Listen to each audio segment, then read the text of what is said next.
Good morning guys! Today is March 19, Thursday. Time check 6:30 in the morning.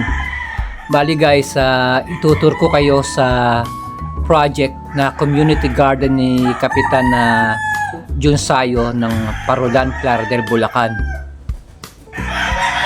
So nakikita naman ninyo sa bandang Lipana po siya. Nanggaling po kami sa may bisita ng Parulan. So makikita ninyo dire-diretso lang pagpasok ng Lipana, tapos sa bandang dulo kakaliwa po tayo.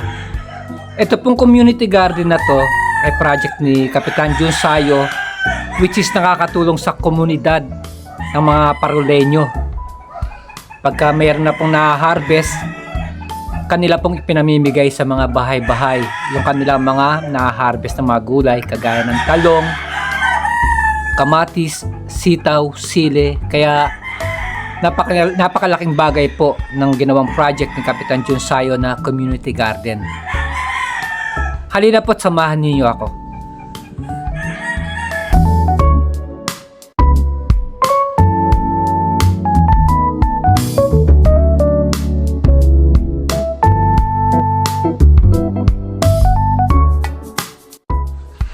Ayan guys, makikita naman ninyo kung gaano kalinis yung ating patubig.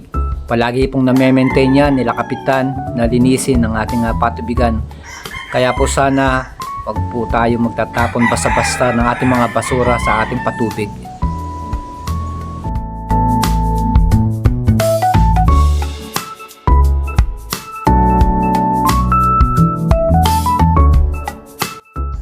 Ayan po guys, once na marating ninyo yung Miracle Garden Resort sa bandang kanan at yung bandang kaliwa naman yung ating basketball gym, basketball court, doon po sa looban nandito po yung ating community garden. Papasok lang po tayo tapos sa bandang kaliwa.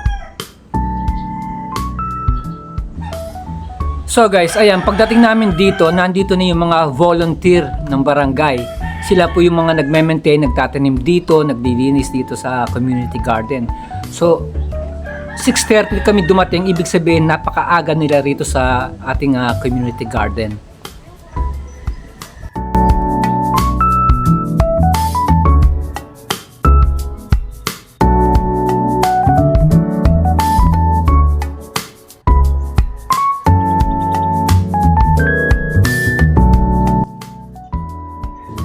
At sa amin pong pagtatanong, bali nag-start pala sila last year, 2025, ng pagtatanim at paglilinis dito. Tapos yung nagre-range siya ng sukat siguro mga 800 to 1,000 square meters, kaya medyo meron din po siyang kalakihan.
At marami din pong salamat sa mga masisipag na mga volunteers na mga nagtatanim dito, pero halos sa kanila lahat kababaihan.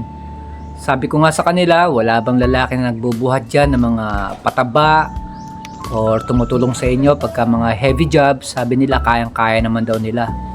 Kaya nakakataba po ng puso yung kanilang pagboboluntaryo sa ating community garden. Dahil nung nakaraan, nung nag-harvest sila, nagbigay sila ng maraming gulay doon sa mga nasunugan sa may Sitio Bacood, sa may Parulang Plarder, Bulacan. Kaya malaking bagay po ang community garden na ito na itinayo dito para sa mga Paruleños.